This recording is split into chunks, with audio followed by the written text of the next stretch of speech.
So the first tip I'm going to give you is to make sure you know how to use an HE in a default.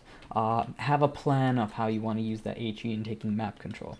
The previous meta used to focus a lot on having a double flash as a T, but nowadays, especially in the pro scene, you see basically the pros just buy flash HE, and I'll see a lot of beginner players not knowing how to use that HE. So oftentimes what happens is that the beginner player takes a fight, and then as soon as the person they're fighting backs away, they just try to throw an HE on that person to try to get that confirmed damage.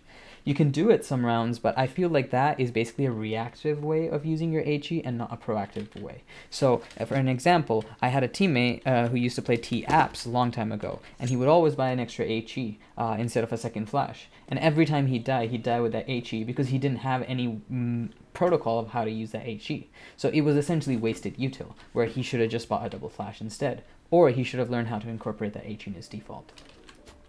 The second tip I'm going to give you is to use HEs to actually destroy rushes. So often, we've all been in positions here where as a CT, we come around here, we throw a deep Molotov or a close Molotov, and that's when the flash pops, and then we realize we're being rushed, and we either just get wrecked by the first guy, or as we're falling back thinking we have time, we're quick switching, we're getting in cover, a guy just runs us over. And really what's happening is not that the whole team is beating you, but just that one entry has a lot of space, a very good timing, and then a lot of util supporting him. And the easiest way to demolish that is to just make sure that HE you throw always tags and slows down that first player. If you do it that way, you're basically guaranteeing that that first player takes a lot of damage and also isn't able to abuse their timing. So you are essentially squashing the spacing that the T side are hoping to get in their rush with the first entry that's really far ahead. Then the third thing I'm going to tell you is to mix up your HE timings and lineups. Oftentimes what I see happening is, and this happens in both lower and higher levels, is that CTs just throw the HE at the opening of the round. So on lower levels, I see a lot of teams just always throw deep HEs no matter what spawns they have, no matter what they expect.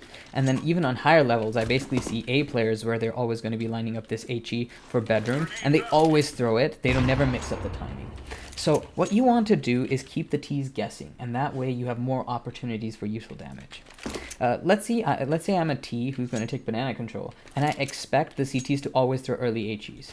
I can either just beat it with a good spawn, or I can just wait out the HEs and then start to take map control. So one way as a CT I can counter that is I throw a Molotov just to make sure they're not rushing, and then I'm going to throw some deeper HEs. But the point is, this Molotov guarantees to me the T's aren't rushing, and then as the T's might be lining up for further map control is when this HE surprises them. And you don't always have to HE the same spot at different timings. You can mix up where you're HEing at what timings. So for example, instead of just HEing deep, I can also HE behind the half wall like this. Or I can HE in front of the half wall like this. Now, you don't have to learn a million different lineups, but the point is learn how you can abuse the timings with those lineups so you can optimize your util damage. So I hope this gives you a guide on how you can improve your util damage with HEs.